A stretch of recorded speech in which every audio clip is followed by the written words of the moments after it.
Vasudevendra Yogendram Natva Jnana Pradam Gurum Mumukshunam Hitarthaya Tattvabodho Bhidiyate. Atmakaha. What is Atma? It's I am. So whatever this I am is, it's Atma. And we said that Atma is Satyam. Satyam, the word, is an ontological word that shows us the order of reality to which this Satyam Atma belongs to. Not that it belongs to something else, but just ontologically categorizing it, we say that Atma, or I, is Satyam. In that reference, it's an ontological term. It belongs to Satyam, the ontological term called Satyam. And the Satyam is what is independent.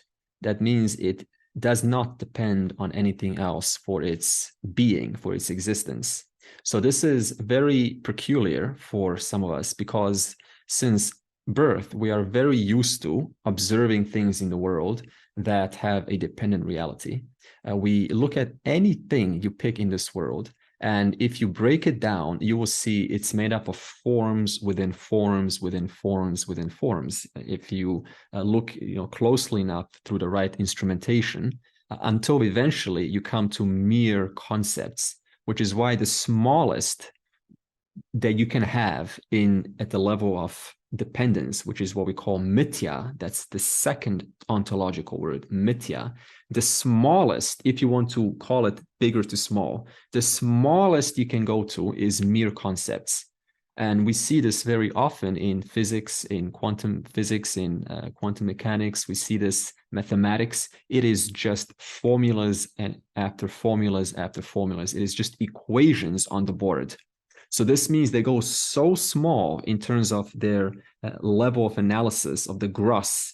They go to such a small level that going smaller makes no sense. You understand? Going smaller physically under the eye of the instrument makes no sense. And so what takes over the smallest of the smallest that you can have in reference to the physical?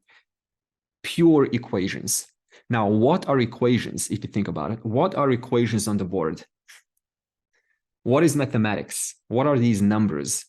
They are concepts, okay? Now, can you have a concept unless there is a conscious being in whom that concept is arising? It cannot happen. If you show a concept, if I speak a concept to this cup and I just go da da da da da da, right? We have a concept being spoken to the cup, and there's no conscious being, then who's there to know that the whole conversation is taking place, right? There's nobody there. There's no conscious entity. So you need a conscious being to give these concepts reality, to give them some form of significance. So this means, as significant as an equation is, or a concept is, it still has a dependent reality on Atma, which is the final independent. Atma, which is Satyam, the final independent I am. So this means awareness. This is what Atma means. Atma, awareness, is the only principle in existence that does not depend on something else. Everything after that, including space, depends on what? What does space depend on? Even though space is the subtlest in the universe, what does space depend on? Awareness. Awareness. Good, Lorena. Because see, even if I go and postulate how space has a bendable nature to it, with the theory of relativity, even if I put that as an equation, it still is nothing but a concept of space. So space reduces or depends upon what? Depends on concepts. And concept, again, depends upon the conscious being I, Atma. Now, what Tattva Bodha is saying is Atma is the final reality. That means there is nothing that awareness depends upon. You cannot now say, yeah, but is there a different awareness? Is there like a more expanded, a smarter awareness, kind of a more, awareness that is brighter, awareness that is bigger, awareness that is more special. No, all of these are just notions. There's just awareness. So we need not attach adjectives onto awareness. And one common error that gets often said it's not an error, but it's posing a potential danger, is we have something called reflected awareness. Now, when I get to this section called pratibimba, right, or reflected awareness, I will show you that it is that we don't call it reflected awareness. There's a different way to communicate it, because the moment you attach an adjective onto awareness, like reflected, what has the mind now done? Now you have to produce discernment between what? Original awareness and reflected awareness. So one more level of confusion has been added. Why? Because we have just attached an adjective onto awareness called reflected awareness. So in this tradition that I'm speaking from, the Dayananda, Swami Dayananda, he's very precise with his language. And he specifically does not use reflected awareness because in his experience, in my experience, and in my teacher Nima's experience, we have all noticed that there are certain terms that even if they are used, they just end up producing more confusion for the person. And one of the biggest terms is this whole reflected awareness notion, which is why you're going to hardly see me talk about it, but I will bring it up because you will probably hear it from many teachers who love the whole reflected awareness teaching. So when we get to that section, I will show you a different way to look at it, which doesn't negate the original intention, but a much simpler, more precise way, and more down-to-earth way of understanding it. If there's one thing that caught me in Vedanta for many years that I couldn't resolve, it's this reflected awareness. Because here we have awareness and now just reflected. So who am I? How do I know if I'm awareness or reflected awareness? Am I original? Am I the reflected? And it's this whole, the mind just genius. You just give it one word and it will create a whole cycle of non-resolvable notions that it has to sort of now, reconcile. So this, we do not fall for these kind of, these tricks in the class. And so I'm very, I feel very privileged to be with Nima because she always brings this out. So it just throws these unnecessary kind of explanations away. Now, see, everyone knows that I exist. This is obvious. There's nothing special about this. Everyone knows that. The only thing is we throw different notions into what this existence is. That's where the confusion arises. Yeah, you exist. But then the problem comes in, what is in this word existence, right? What are all of the kind of realities thrown into this word existence? So what Tattva Bodha does is it starts out by first negating these notions in which we erroneously put our I in. Or not that we put our I in, but in which these notions are put inside the I, because I is all pervasive, so there's no way of putting it anywhere. So Tattva Bodha points out these various notions that produce a mistake. That means it causes you to think that you are something that you are not. And therefore, this mistake is what sustains our, what we call this cycle of rebirth. Now, how does Tattva Bodha do this? It starts out by giving you various sets. So we have 3 sets that we're addressing. The first set is the 3 bodies. Okay, we stopped at the subtle body last week.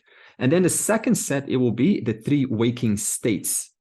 And in the third set, where the notion of I is erroneously as though put into, is the 5 erroneous notions that offer themselves as a locus for committing a mistake. We call this the 5 koshas. So I want you to first take notice. These are not academic sets. Set 1, set 2, set 3. Let's learn what the 3 bodies are. Let's learn what the 3 states are. And let's learn what the 5 as though covers are. They're simply to point out where the error gets committed. Therefore, Tattva Bodha starts out how? It puts focus on set number 1, the physical body. And we have covered this. And we said, what is the physical body? the physical body is the 5 elements. What are these 5 elements? See, consciousness, right? The final reality, awareness, has a potential, has a capacity to manifest the universe. Okay, it's nothing special. It's just the capacity to manifest the universe. Now, you don't have to ask, how does this capacity come? Why does it come? Why does it not just remain all consciousness? Why does it have to be there?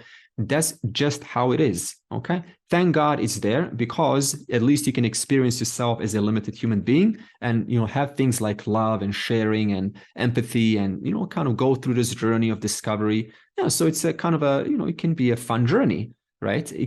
There can be some pain involved, but at least and at least by limitation, one can appreciate one's nature as the limitless. If you remain limitless, then how are you going to appreciate limitlessness if you just are limitlessness? So yes, consciousness enjoys a power which is able to manifest this entire universe. And this power is manifesting this universe right now. And it manifests trillions upon trillions upon trillions of unique objects. There is not one object in this universe that is the same as the other one. There is not one fingerprint that's the same as another one. There is not one eye that's exactly the same as another eye. There is not one brain that's exactly the same as another brain. There is not, even if you build a colony of ants, no colony of ant is exactly the same as another one. Even if you build a kingfisher or a sparrow or a group of species called a falcon, every single falcon is going to have slight variations in its makeup. Think about the vastness of intelligence that is able to manifest trillions upon trillions of objects in this universe since time immemorial, and will continue to do so for millions of years and billions of years from now on, cycles upon cycles upon cycles, where not one object is exactly the same as another one. So if I now give you what's called these 5 elements, that from which manifests this universe, and I say, hey, I want you to take space, air, fire, water, and earth, and I want you to create something new. Go ahead. I want you to create something new. What are we going to do? What are we going to do? We're going to start looking up on internet. Let me get some ideas, right? Look at this. We look for some ideas, and yet this intelligence keeps on churning out unique objects after unique objects every single millisecond. And so when it comes to you and I, we start to look in the world for some ideas as to what can we create. So what is this physical body? The physical body is made of the 5 elements. What are these 5 elements? They are the basic constituents that makes up this universe. For now, it's just simple. Basic 5 constituents. It's a model. You can say the periodic table of elements model, but we just use the 5 elements model, okay? And these 5 elements model are space, air, fire, water, earth, and they include also the periodic table of elements such as gases, liquids, and solids. If you want to say the 5 elements model called earth, that includes all solids. If you want to say the water 5 elements model, that includes all liquids. If you want to say gases 5 elements model, which is air, that includes all gases. Plus, on top of solids, liquids, and gases, which we all learned in high school, on top of that, we have space. Now, does periodic table of elements model include space and time? No, it only includes gases, solids, and liquids. So the 5 model of the Vedas not only includes the periodic table of elements, it also includes space and time, because the first element is space. And there is nothing, and space and time, they're always together. They're actually one thing looked at from 2 different angles. Therefore, this capacity in consciousness has the ability to produce or manifest this universe. And one of these trillions of unique objects is you, right now, sitting down, listening to this. 1. And then we analyze this object called you, the object sitting down, And we say, what is this object made of? Because I need to come to my nature. I need to recognize I'm consciousness, right? Yeah, there is this body and this and so on, but I need to kind of, use my discriminative inquiry to recognize the pure, who am I? Like without all of the notions added on, who am I really here? So we say 5 elements. You are not, right? This is Tattva Bodha model. It says anything about your physical body, solid, liquid, blood, bone, marrow, right? Brain cells, neurons, mitochondria, nucleus, the ribosomes, right? All of them have a function, intelligent function, DNA, the chromosomes, all of them they're one of these 5 element modifications. Not I. Okay, I accept that. Not I. That is not included in I, who I am. We also said the physical body cannot be you because it undergoes constant changes. When you were 5 and when you are now, whatever age you are now, it's like such a huge difference. There's just no comparison whatsoever. There's no contrast whatsoever. Who are you? You are the constant in whose presence this changing body comes and goes. The constant, just the constant that is just true every there. If you were the physical body, then you have no connection right now to your younger self. You would have no connection because you would have grown along with this person. There will be no, because your body has changed completely, has no connection to the 5-year-old at all. So if you were the physical body, then if I say, hey, do you remember once upon a time when you were 5? You would say, no, I have no connection to that. I'm this person right now, right? But that is not your experience. Right, throughout the entire time of your life, when you were there was an I sense present. You were there, right? When there was a 5-year-old guy, when there was a 10-year-old girl, you were there. I was there. So this means whatever this I is other than this changing 5 elemental body made out of 5 elements. Okay. And also, now this model that we use this is called the subject-object model, right? So what is this? This is called prakriya, drik, drishya prakriya specifically. What is drik? It means it's the seen. What is drishya? It means it's the seer. In other words, the subject-object model. So if the subject, right, the seer, the constant in whose presence changes come and go, if the subject was the object, then what would be the problem with that? If the subject, the constant subject, was the object, then what would happen? Then the subject would become another object. But then if that happened, then which subject would remain to recognize that? You understand the logic here? If the subject was the object, and you say, no, I'm another object, okay, then which subject is there to recognize that there is another subject there? So the subject object can never be one and the same. They are two orders of reality. Satya, mithya. One is always there, cannot be objectified, because if you objectify the subject, then it becomes another object. But then who is there to recognize that the subject has become the object? Well, it's the subject who's recognized that. Therefore, the subject has not turned into an object. It was just an idea occurring inside the mind, which itself has become another object known to the subject. Okay, so this is drik, drishya, viveka, prakriya. Prakriya means method, drik means seer, drishya means seen, and viveka means a discriminative inquiry. Okay. Then we moved on to the subtle body. Now we said that the subtle body, the sukshma sharira, consists of 17 factors. There was the 5 organs of perception, 5 organs of action, 5 pranas, and the mind and the intellect. That equals 17. So see, okay, so what, 17? That's not the point. We're just showing what is this sukshma sharira made of. So we have to give you some components. You don't just say subtle body. What is it? Tell me. And these 5 organs of perception, you see, when you're looking into the world, right, through your eyes can only capture so much, and ears can only hear so much. If you had dog ears, dog hearing, then your world right now would have been a lot louder than it is right now. Because in your life, you would have picked up a lot more conversations owing to the range of the senses. Therefore, right now, when you meditate, you can enjoy a relatively peaceful mind. But think about having dog ears or eagle eyes. My God, it would have so much more thoughts going on in your mind.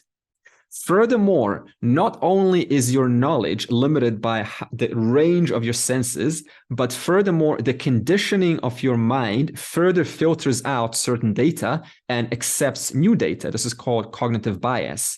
Therefore, what I don't accept, I throw out. What I do accept, what suits my pre-existing notions, I accept. So there are two components here. First, the range of the senses, and two, cognitive bias filters out certain data and accepts other ones. So your whole life becomes centered around the range of the senses and the working or the selection, the cognitive selection of what is valuable and what is not valuable, which is done by the mind. And then we make that our reality. So what does this mean? I just want to show you how relative one's experience is. It's completely relative. Relative based on the senses, relative based on your likes and dislikes, what you value, based on what your parents told you, based on what the culture has said is important. All of this, therefore, was a capturing, entering into the mind by the capacities and the range of the senses. So this means that whatever is captured too cannot be I. Why? Because no matter what you know about, you still remain as the ever-present constant. And now, if furthermore, when I get to the three states, you will see that if you think that you're the mind, all of this stuff that's being captured, if you think that you're the mind, then that means your thoughts will be stuck to you forever. But that is not the case in deep sleep. In deep sleep, there is no mind. Therefore, deep sleep is now used as a prakriya to show us that I have no connection to my mind, that I am not the mind. If I was the mind, that means all things that I've been heard and been touched, that means that they would stick there in deep sleep and it will be there as a constant. You would just go crazy in that case. So deep sleep becomes another prakriya for the sake of showing you that you are not your mind. You understand? Yes, there is sleeping aspect of resting and rejuvenation and all of the benefits that sleep has. But the moment you bring it in the aspect of self-inquiry, now it becomes as a form of negating what I thought I was. Okay, so I'll return to this when we get to the three states. Okay, so not the physical body, not the five organs of perception, five organs of action. What are the five organs of action? Or should we say the five faculties that enable action? One of them is capacity to grasp. We have here in the book, capacity to walk, capacity to speak, capacity to procreate, and capacity to excrete. So these are the five endowments given to the jiva to help them work out their stuff. If you took away your capacity to grasp, just one capacity take out, that would have been a very limiting life. You could not shake hands, you could not pick up a book, hold a book, use the mouse or a trackpad to find a website. It would be a very limiting life. So these endowments are then given to us to work out our stuff. And therefore to use it wisely, because as we said last week, they can be used unwisely or they can be used wisely. To not use them wisely is to kind of Wall Street, what do they call it? The Wolf of Wall Street guy, just kind of find shortcuts, find ways to cheat the system. Now, there is an intelligence that brings back whatever we do, it brings it back onto the original doer. And therefore, this feedback mechanism always helps us to kind of eliminate those things that are unhealthy for us and to bring in more of those things that are healthy for us. So this is a feedback system that is built in, that everyone has access to. And for some of us, it takes a long time to listen to that. And for some of us, we just get one small feedback, one small subtle feedback, instantly you take action. For the rest of us, you have to keep on telling over and over and over and over again. So this again is a predisposition of the mind and how much it takes how much it wants, to grow, to evolve as a human being. So this is up to the person. This up to the person is what we said last week: power to do, power to know, power to desire. Kriya, Icha, and Jnanam Shakti. These three powers are to be used wisely. Now, what else? It says, so 5 organs of perception, 5 organs of action, 5 pranas, which I believe we will go a little bit later, and the 2 modes of thought: ability to think, to analyze, to cognize, to understand, and ability to emote, to connect. In fact, what's one of the highest human values, highest human expressions, not values, highest most sophisticated human expressions? Empathy. Because it's not that you learn empathy, we come with empathy. Now, what is empathy?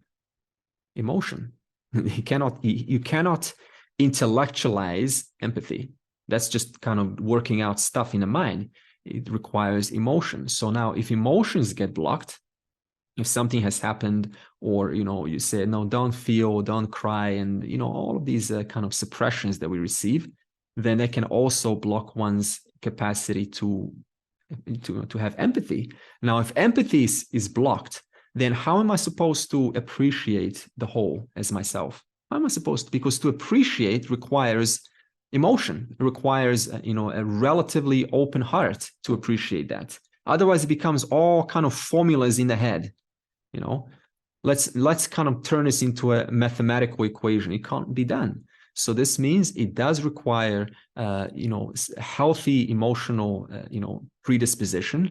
It does require, kind of humility, because, when we fall down and we get up, we learn, and we say that I'm not so special in this universe. I'm just one of the trillions of manifestations in this universe, and I'm just trying to figure this out. That's all I'm doing. And when I do figure it out, life provides me another 20, 30, 40, 50 years to live to the best of our ability. And then, the Lord takes your body away, and you are hopefully free. We don't know, but either way, as Krishna said in the Bhagavad Gita, Arjuna said, what if this work fails? Will this continue?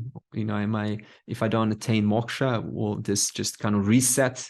No problem, son. You will gain the benefits, and you will take that benefit next life, and you will be put into a very prestigious family with, a guru, maybe even, and it will just happen. You will innocently be attracted to what really matters in this world. You will just innocently kind of, be pulled to that for no reason. And so there's nothing to kind of be concerned. So there's nothing that goes to waste here. Nothing, not even one thought, it doesn't go to waste.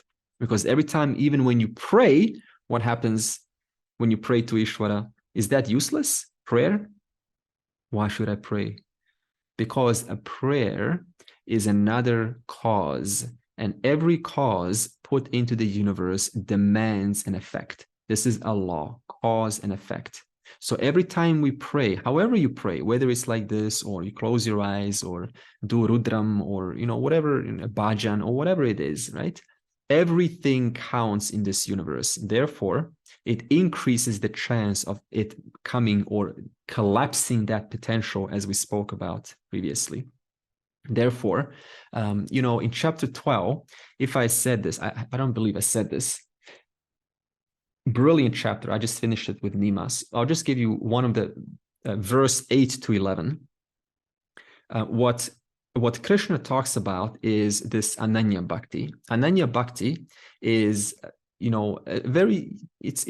raises the bar what devotion really means. Because we think that devotion is about doing, yeah? We think devotion is about kind of going to the temple, lighting a candle in the church, or, doing a mala, a prayer, a chant, and then you're coming home, and that's my devotion. Not at all. This is not what chapter 12 says.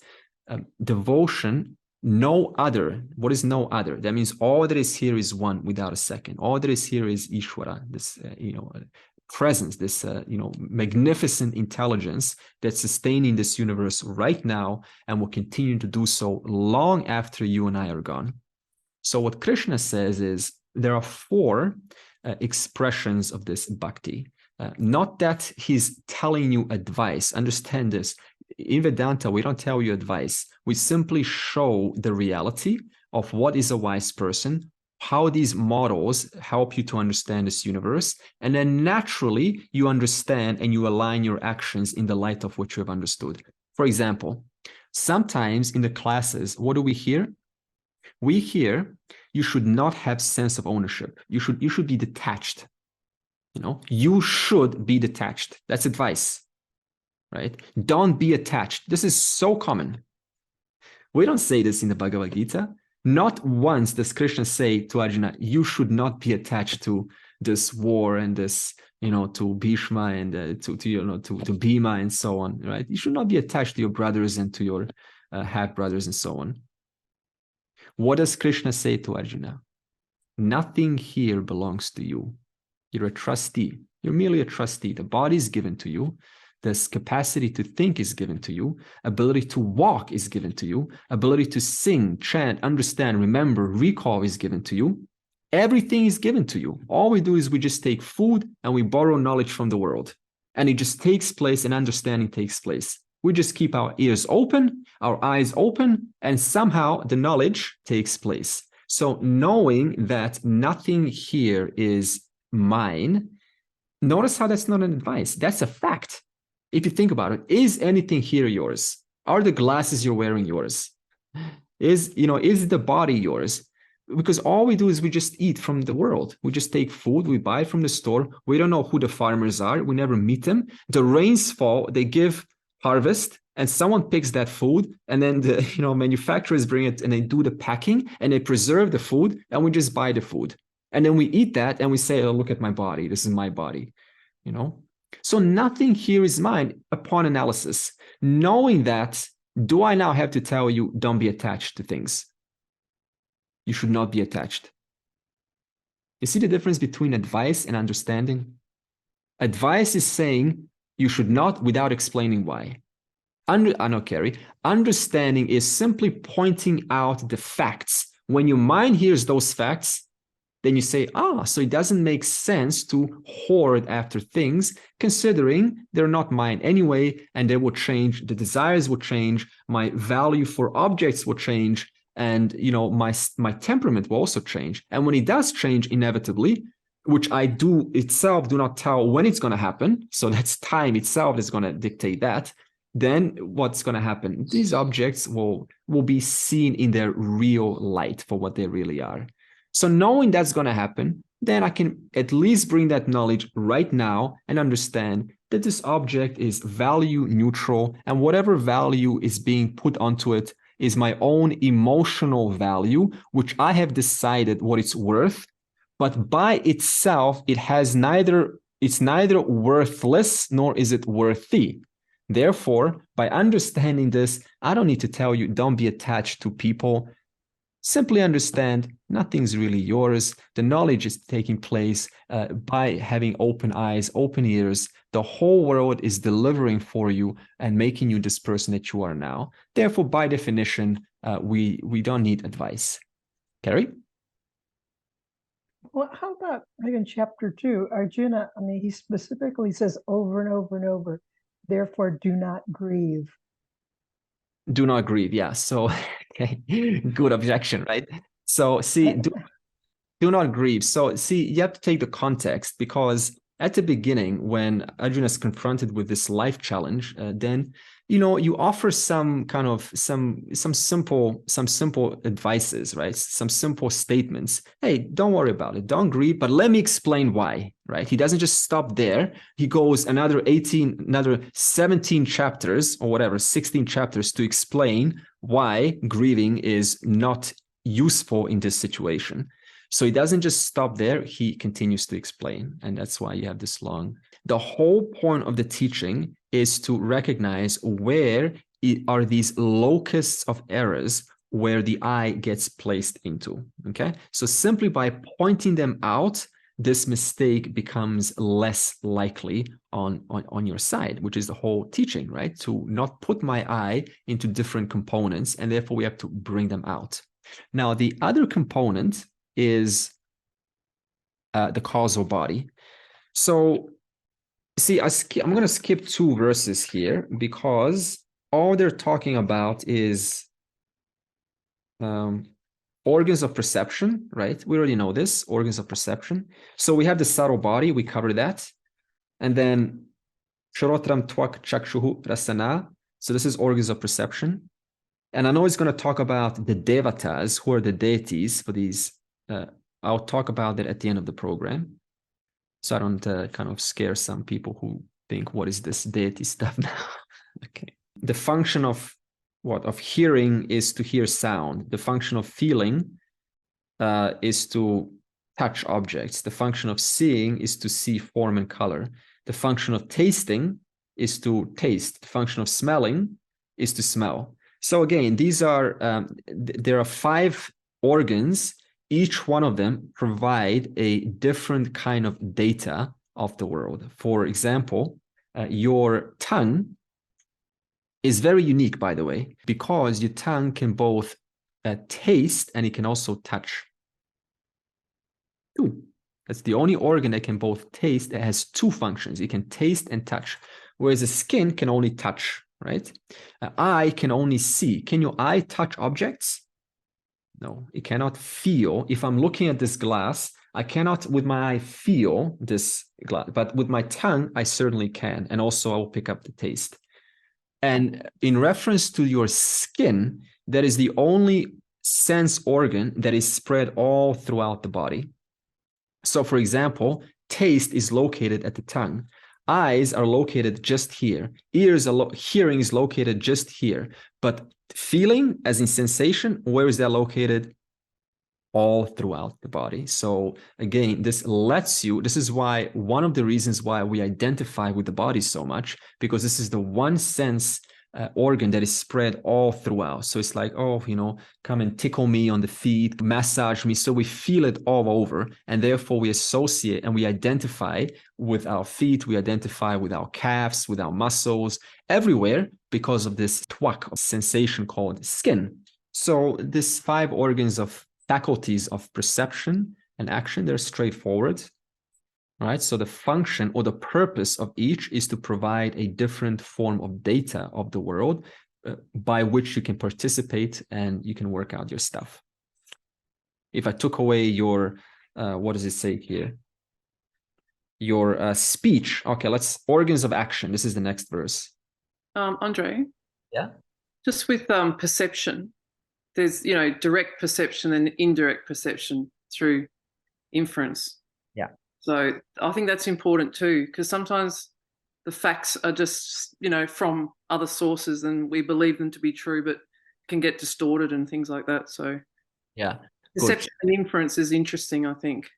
It is interesting. So now inference, so pratyaksha and anumana, right? Anumana is inference and pratyaksha is direct perception. See, anumana or inference requires perception. That's why we call it perception-based inference. For example, if I am driving a car and I see red lights by a car in front of me, then now that requires perception. But what comes after perception? Inference. What do I infer? They are stopping because they're trying to, protect themselves. They're trying to keep safe. Therefore, what follows? What is required for perception, for inference to take place? Perception first. On the basis of perception, then I can make some conclusion, logical conclusion that requires a cognitive ability. Like I can say that you've had a grandfather. I've never met him, but I know you've had a grandfather. I bet you $1 million you had a grandfather. Oh, really? Yep, no problems. Because if you didn't have a grandfather, then you would not be here. So I need to perceive you first in order to infer that you've had a grandfather or grandmother. Right? So these are the 2 modes, the 2 primary modes by which knowledge of the world takes place. Yeah. And as it gets removed further and further by, 2-step inference, like say the landing on the moon. Yeah. Right? And then it's a fact according to NASA. Yeah. According to some conspiracy theorists, it's not a fact. You know what I mean? It can get distorted. You know, this is interesting, Lorena. In the 6 schools of philosophy, we call this the Chavarkas, right? The Chavarkas go by pramana of pratyaksha. They only look at the perception, right? So, for example, all conspiracy theories, most of them, right, they actually arise by giving validity to perception, and this inference can either be there or it's modified according to one's erroneous notions, right? So, flat Earth is typical. So, even if, right, factually, I know that the world is round. Factually, I know that, because if the world was not round, a very simple argument, then you would not have day and night. And I've actually done a model on my computer using Blender. For some of us who do 3D modeling, I've designed an actual world, like an Earth, and I put a light source, and I kind of, did some simulation to see how the light works when the sun is shining. And then I made that world flat. And I wanted to see, by turning the sun around or turning a flat Earth around, what kind of effect it's going to have in reference to the light. It just doesn't work. You don't have day and night. And I did that intentionally just so that when a flat earther comes, then I can show them some examples, right? Now, even if factually you understand that the world is round based on different data, then still, do I see the world round? No, I still see the flat horizon. Therefore, to give more validity to this perception, then that eliminates any form of inferential data from taking hold, because they give more kind of importance to what they can directly perceive and less into what they cannot directly perceive. So this problem of negating inference has been since time immemorial. Even with all of the data, look at this, with all of the data and sophistication and technology, still the human being makes the same errors as they did before all of this was available. So you think this is going to be different in 1,000 years from now? We're going to have different conspiracy theories. The flat earth is probably never going to end. So this is the limits of the thinking that kind of creates these notions. Grasping. Did you ever see those who have lost hands and they start to play a piano with their feet? What happened there? Because faculty of grasping is assigned to the physical hands. But what you can do is you can redirect that faculty through your feet, actually. So now the feet become not only a faculty for locomotion, for walking, but they also become a faculty for grasping. This is the amazing ability of the human mind to redirect its faculties to one single physical limb. Grasping, locomotion, elimination or waste, and procreation. See, one point I want to put here is for procreation, upastha vishaya ananda. Look at this. Upastha, so ananda. So they actually say this procreation is specifically pleasure, right? So the function of the procreative organs is pleasure. So this is actually another valid point. If suppose, we say, hey, I want to give you, a child, right? A man says this to the woman. And suppose it was not pleasurable. And then she says, now I have to go through this process of, taking care of this fella for 18 years and, feeding and kind of sacrificing my whole life. My whole life goes down into this one single pipeline of, hosting this fella here. Now, suppose this was the case, right? And it was not pleasurable. Which person would actually do it? Which person will make a child? Very few. I don't know if anyone at all. So this is another faculty that's incorporated into creation. It has to be pleasurable. Otherwise, it won't be worth it. It wouldn't be worth it. So when that desire is there and that hot energy goes down to that Muladhara chakra, it becomes worthwhile. And then the person starts to justify, says, this is completely worth it. Therefore, that's why it's pleasure. Can I pause? Then how would you explain Balam Balavatam Chaham on chapter 7, verse 11 in the Gita? Which one? chapter 7, verse 11, Balam Balavatam Chaham Kamaraga Vivarjidam. Are we talking about desire that is not opposed to Dharma? I don't think you're speaking of this. Yeah, Krishna, I think, emphasizes that Dharma should be attached to every emotion that happens from the body and through the body. Is that right? Am I right? What does it mean to kind of violate like universal ethical values? It means to make a disturbance in the field. It means to make a disturbance in your well-being, whether it's immediate or in the future, or a disturbance in reference to someone else's well-being. So when he says, suppose now someone wants, a child, and they say, this is important for me, right? And I want to, have a union, a proper union here. And then the fella kind of, he provides, his, his part there.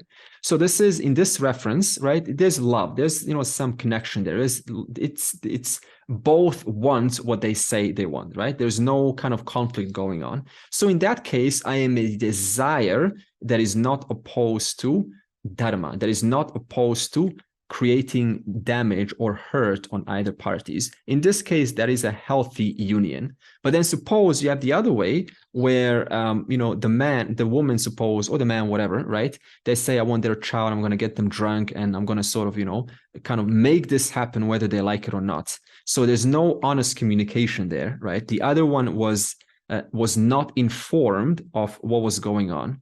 So in this case, now suppose then the woman does discover, right? Then, oh, I'm pregnant, and then that's what the man wanted, for example. Now, in this case, it creates some form of a conflict, right? Some kind of a tension or unwelcoming, happening. So in this at the same time, unethical. In this case, it could be said it is action that is opposed to Dharma. Yeah, it's an action opposed to Dharma, because no one wants to kind of receive this news, and it's and what you knew and you didn't tell me. So this is just a whole now drama starts because of this. So we need some honesty. We need to bring honesty, open communication, so that we don't create these disturbances. Now when it comes to communication in Vedanta, we have something called Satyam Vadam and Ritam Vadam. Satyam Vadam is when you speak out what you feel, right? So, if you feel hurt, if you just kind of hold it in because I'm afraid they're gonna, look at me in a different way, I'm gonna rock the boat. So I don't want to rock the boat. I want to preserve that status quo. That's a violation of what we call Satyam Vadam. It's holding back for the sake of preserving some imagined idea of how this relationship should be. But what it actually does is it actually creates a kind of resentment, because I'm not allowed to, I'm not expressing what I really want to say, and I cannot express what I want to say. Therefore, it affects the self-esteem, because it kind of feels like debilitating. It feels that, I cannot say what I want to say. And also it's going to come out in a form of passive aggressive behavior if it doesn't get communicated. The second way of communication is what's called Ritam Vadam, R-T-A-M.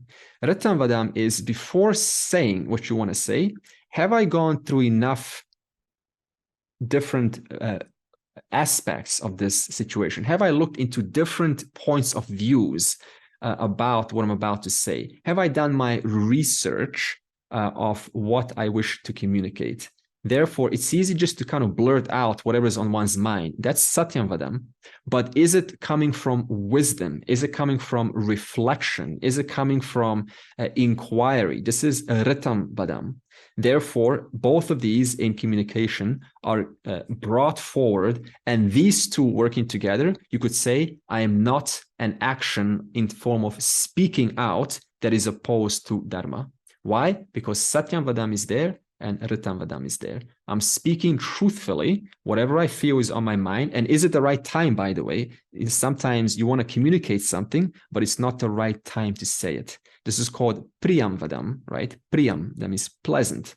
Can I communicate it in a way that minimizes damage and doesn't come across like kind of in a way that creates more, more kind of tension between two parties?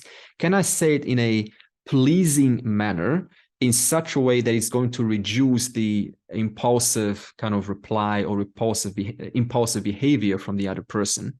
So Satyavadam, communicating what needs to be said because you feel this is important and it needs to be said right now.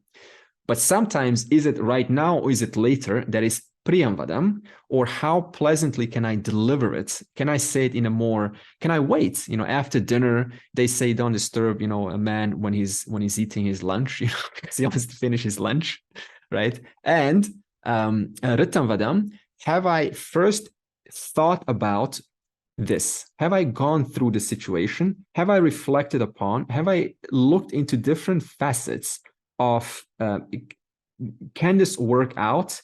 What is it that I'm looking for? And what are my needs? Are my needs being communicated? Am I delivering my needs to you? Are we, is there anything on our minds that we are holding back because we're afraid of rocking the boat? So this is all this Satyam Vadam communication. So this is what we call, I'm not an action in the form of speech, touching, smelling, tasting, that is opposed to Dharma, right? In other words, I don't go tasting around even like drugs, right? Smelling or through the nose, or all of this is incurring potential addiction or potential problems on the part of that doer. So even self-damage can be opposed to Dharma, right? So all of this is inclusive of intelligently directing one's sense, faculties of action, what do they call it? Organs of action, to means which serve for your benefit, but also do not incur damage on the circle of influence which you happen to be connected with. Because it's not just about the person taking whatever drugs or anything. They're also connected to other people who are going to now get concerned about their well-being, and it's going to cause worry on their side. So there's always a two-way, it's not only well-being for you, but well-being for everyone else that is involved. Yeah, so this is action that is not opposed to Dharma. Now, what else do you say here? Now, just actually, what Val brought this up is a very important verse. I am strength that is free from desire and attachment. This is chapter 7, verse 11 of the Bhagavad Gita. I am strength that is free from desire and attachment. See, if you look at this directly, this statement, then we take it literally, right? We say, I am that person who kind of stays completely, non-moved by the world, right? Something gets presented and I'm like, no, thank you. I am, free. I'm exercising my strength to be free from desire and attachment. There's you have to look at this in a little deeper way. So when we say, what will give you the strength to be free from things which kind of, one can get entangled with? What will give you that strength, if you think about it? What gives you the strength to say no to things which kind of, are they're there for enjoyment, they're there to learn and to kind of, get involved with. But if you get lost, right, kind of get pulled by them, then what's going to happen? Then the mind's going to get interrupted by that. It's going to carry on for a couple of days, and it's going to just create this whole story. What will give you that strength to remain relatively objective towards handling of objects in the world? Is it knowledge, awareness, and understanding? Knowledge, awareness, and understanding. Okay, so yes. So in reference to, in Vedanta, we say, the 4 Purusharthas. Yes, kama, delights are there. They're important. Without kama, you would go crazy, right? You would go kind of just a salty, dry life without any sweetness to it. Artha, everyone needs artha. Everyone needs security, some kind of a shelter, some kind of predictability. Tomorrow I will have a paycheck. Tomorrow I will have money in my bank account. If the economy goes down, that is required. Otherwise the mind now puts so much attention onto that, and it prevents you from kind of, living a relatively equanimous life. And you also need these two to be pursued in a way that is not opposed to Dharma, which is why we have the third Purushartha. They're not opposed to Dharma. So in other words, by my attainment of Kama and Artha, not that you're kind of actively going out there, but they're just a byproduct of, right, of just going and, you know, living in a sense that is compatible with the kind of life that you can exercise your strengths in. You know, you can exercise your uniqueness in that life where you exercise in, you're acting out your uniqueness and your talents in that life. What's the byproduct of that?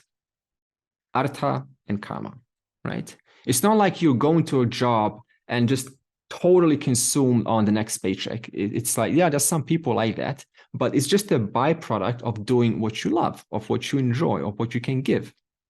And both of them are done in the presence of Dharma. That means minimizing the kind of damage to your colleagues, to your friends, and offering, being kind of, Satyam Vadam, Ritam Vadam, and Priyam Vadam in your communication. Yeah, and mindfulness. Now, when you say mindfulness, awareness and mindfulness, we talked about the 4 modes of thinking, if we remember. What are the 4 modes of thinking? How do we start out as kind of children, young people, impulsive, just blurt it out, right? No. The manas, the emotive mind, manas. Manas, yeah. So good. So we start out this impulsive, right, without any filters, just say it out, whatever is on the mind. It is Satyam Vadam, but is it Priyam Vadam? Right, not. And is it Ritam Vadam? Is it researched? Is it well thought of? No. But Satyam Vadam, we all have as children. We just blurt out whatever.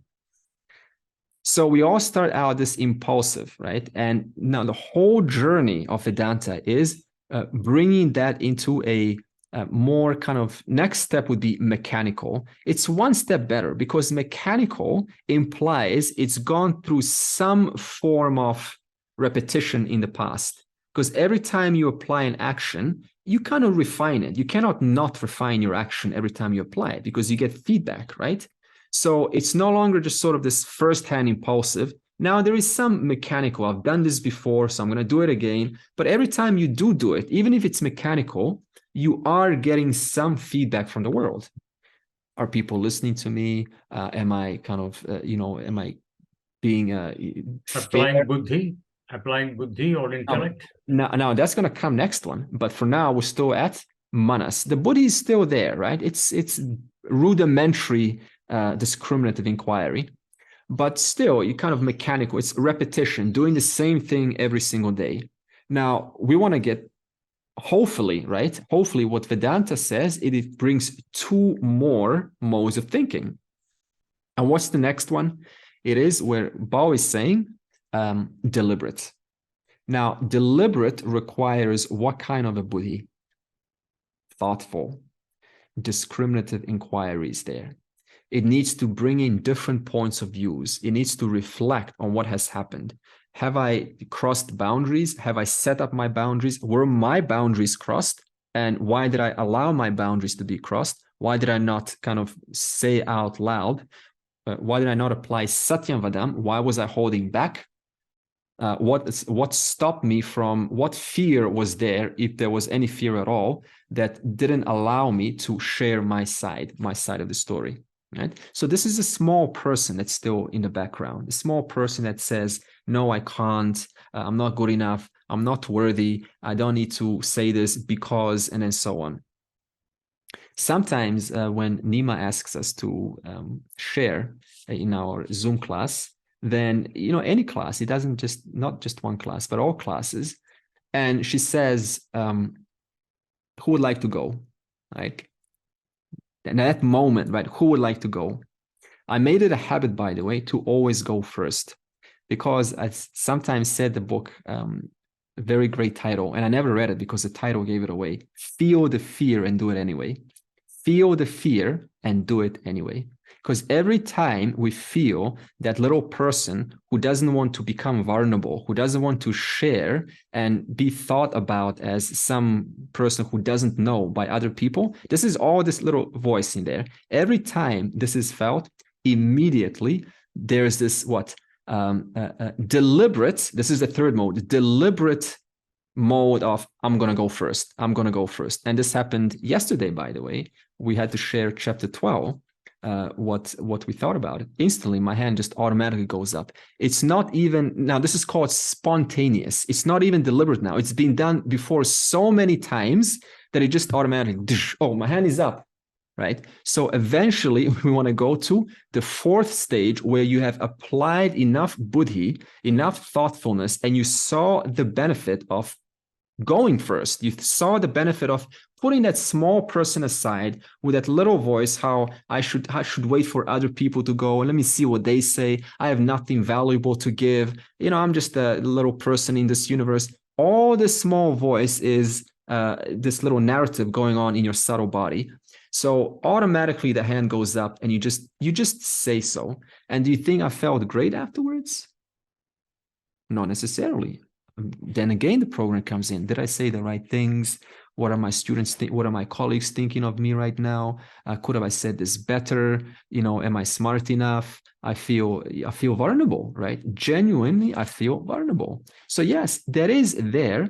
But what? You're training this little person to not take so much control in one's life, to not to hold one in all of their endeavors that they want to, you know, just live out. So you can see it does involve deliberate, active, assertive, deliberate effort to come out of this identification with the subtle body, these narratives, right? The mind and the intellect. So we have to apply, not that we have to, but the Vedas points out these four, the journey that a human being takes from impulsive to mechanical to deliberate, where you're constantly and deliberately applying it, and eventually it becomes spontaneous.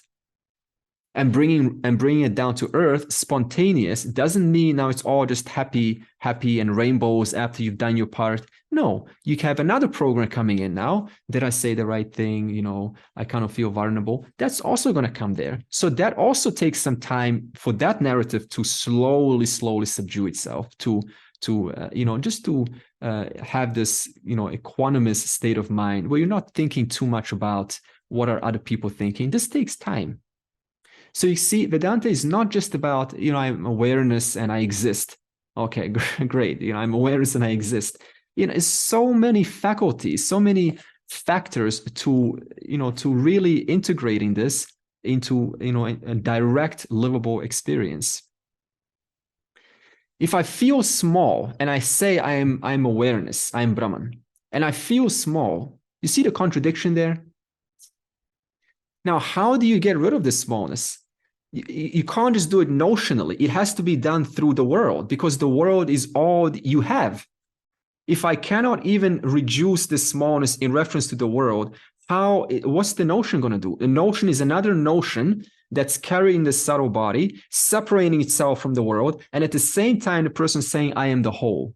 And they're excluding the world, but I am the whole. I am the total.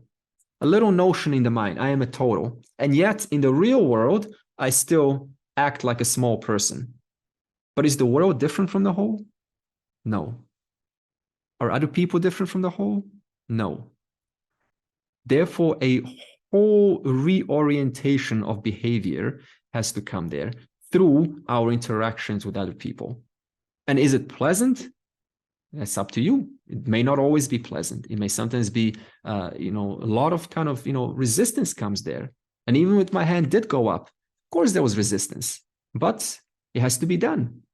Because if you don't do it, then what happens? You have one more voice unresolved. One more voice in the background that says, no, I am a small person. No one's going to like what I say, you know, and I'm a teacher, and teacher's supposed to speak professionally, you know, in a class. And all of these notions are there. Can we say applying very sophisticated analytics, personal analytics with reference to the scriptures? Analytics, very sophisticated, and that's what we are doing right now, right? Analytics as in analysis of objective philosophic analytics. Analytics, yeah, I mean, that's a useful word. I mean, it's a new word I've not heard before, except Google Analytics. But analytics of your experience, yes, it is a reflection of however you feel, right? After doing something, then that's your opportunity right there to look into why is it that you feel the way that you feel. Not kind of when you forgot about it and eating food, but while it's there, fresh on the mind, then it's a wonderful time to engage in prayer. Now, this reminds me now how I started this class, which we went completely off the thread, but that's okay. We're having a general conversation.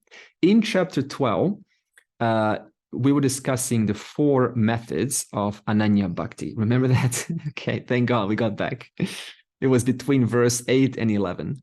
The first method, how this true bhakta, true devotee expresses in this world, understanding all that is here is one without a second, is they bring the presence of Ishvara into their life. They bring the presence of God into their life.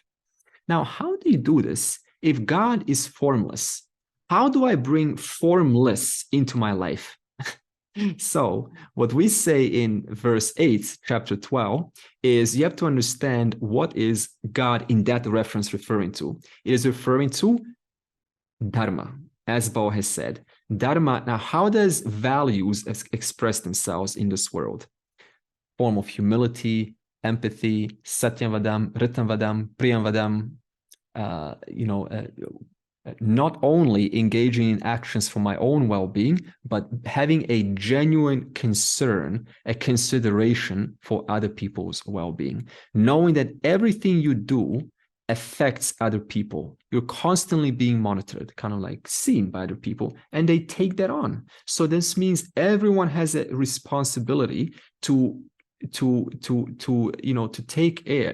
take care of not only themselves but also of other minds, because other minds we learn by observation. So when we say bring the presence of Ishvara, what we really mean is how do I do that? Like every day, it means understanding the laws that are governing your life and my life, and by aligning to those laws, who benefits? You benefit, right? You benefit, just like gravity, right? Whether I know gravity or not, whether I believe it or not, suppose you choose not to believe in gravity and you fall off the building, you're still going to go down. Gravity doesn't care. In that same manner, by violating certain laws, certain ethical values in this world, unless I understand it actually hurts me, unless I understand that, I'm going to continue doing actions that are opposed to Dharma.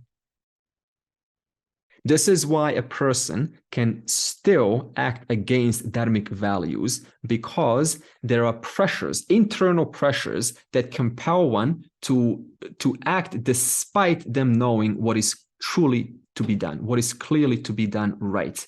The pressures, we call this binding likes and dislikes. By me performing my binding like and dislike, I'm going to gain instant gratification, and that is a lot more tangible, a lot more solid than performing some action, which is only going to give me an effect when? A year from now, 2 years from now, 4 years from now. So you can see the kind of maturity that the mind needs in order to look at and the value of 4-year benefit versus an instant gratification benefit. This is why the world is more prone, more or less, to engaging in behaviors which are not conducive to the environment, because it provides instant gratification right now. But until the person sees it actually hurts you in the long run, they will not change their behavior. So bringing the presence of Ishvara is the first one, 24/7. How so? By understanding the laws you are aligning with are Ishvara's laws, are the Creator's laws. The Creator who is just there offering you these possibilities to be collapsed, and according to your free will, or the use of those 3 powers, Kriya, Jnana, and Ichcha Shakti, according to how you collapse them, is what kind of life you appreciate, or what kind of life you have. It's entirely up to you. Ishvara neither forces you to have a miserable life, nor a great life. You are having the life that you're having. Why? Because of the choices you're making every single day. Every single day when we wake up, we make a choice. And your life is nothing but a reflection of what possibilities you have chosen to collapse. The second, now, suppose, is that realistic? Number one, 24/7 abiding by dharmic laws, by, bringing presence of Ishvara? No. Realistically, everyone's going to project their own personal notions, okay? So therefore, when we derail, then what do? We need to deliberately, this is the third method, impulsive, mechanical, deliberately bring our minds back onto Ishvara's, onto the Creator's laws and orders. I'll speak about what Ishvara is later, okay? More information. So whenever we derail ourselves, for whatever reasons, usually our own pressures come in and we act out of that pressure. And then we discover soon enough, I should have, there was a way that I could have handled this a little bit more professionally, right? So when this happens, we deliberately return back and don't worry about the whole sort of, guilt. And this is just the feedback. The feedback is useful and it's there to be, as an indicator, but you bring your mind back onto, living by integrating presence of God into your life. Sometimes that is not possible either. So what do? We go into the third method, prayer. Now notice all of these require free will. The first one requires a lot of free will. The second one requires free will. The third one requires a little bit less free will, but it's still free will. It's still ability to do. What is prayer? Prayer is when you realize that something is so adamant, so persistent in your mind, then even if you keep on bringing your mind back to the knowledge, to the truth, it's still at the back of your mind. It's just there, right? You can bring all of the knowledge you want in the world. It is there without a question, and it's loud. In that case, you engage in, according to the chapter 12, verse 10, in this case, prayer. That means I now ask for God's help. I cannot solve this problem on my own. I've tried all I can. The emotional baggage or the emotional trail is still there. I need you to help me to release myself from this so that I can continue, having a wonderful life, learning, in the best ways that I can. If that doesn't work, then what's the last method? Sometimes your free will doesn't count, and we'll stop with this, okay? Your free will, there's no question of free will. For example, how much free will can you use when you lose money on the stock market? When somebody dies? When, someone's, what do they call it? Liquidating, right? Or what do they call this? When at the job, they don't need so many employees anymore. Can you do anything there? Very, very limited. It's happened. In that case, we bring in what's called karma pala tyaga, releasing this need to control the results, that the results need to happen every single time according to your fancies, right? Letting go of this idea, because there are so many causes in this world that are producing the effects that we're having and we're witnessing every single day. There are so many causes behind the scenes that there is absolutely no way that you can possibly, it's just unrealistic to try to expect for things to happen exactly your way. It's just unrealistic. Bringing this knowledge in is what we call karma pala tyaga. Therefore, if you remove this, then what happens? The world is unfair. Why is this happening to me? I've done my part and this is not working out. It's just victim mode. So by bringing in this order, this intelligent order, which we will speak about, Ishvara, then you have something to fall back on. And this falling back on is understanding there is an infallible order, infallible, intelligent order working behind the scenes that is delivering exactly what needs to happen. You may not understand why it's happening, but it's happening because it's exactly what needs to happen according to the unseen causes, which is what we don't see. Now, speaking of unseen causes, that's where the causal body comes in. And this we will speak about next week. The causal body is the place of unseen causes, which will manifest sometime in the future. Now, I don't think all that come up once oneself realized Small, subtle body in drama. It will come up. So I think what Claudia is saying is, see, there's this notion that if I'm right, I'm not sure if I'm right, but correct me, you know, and we don't call it self-realization, it's liberation, moksha, you know, dropping this need that I am, you know, limited, a limited being, releasing this need that I'm a limited, this notion that I'm a limited small individual, letting this notion go completely. So even when this notion is completely released, what's still present? What's still true? We call this the empirical world. The empirical world is God's world. You cannot change the sun. You cannot change your body. You cannot change your brain cells. You cannot change your unconscious stuff. That is all ordained or given by this order. So you have no power over certain things. Therefore, certain things will still keep on arising. And one of them are, in this case, what? You know, unresolved stuff, voices, and, you know, in kind of like smallness of thinking. And this is, by the way, why Vedanta has nididhyasanam. It says, even after knowledge takes place, that's only the start of it. Even after moksha takes place, that is only the beginning of it, because you still have a whole lifetime to live. And in that lifetime, what's going to be different? Nothing. The understanding is different, but the person is still there. The person is still living through their stuff, through their, you know, they still continue working.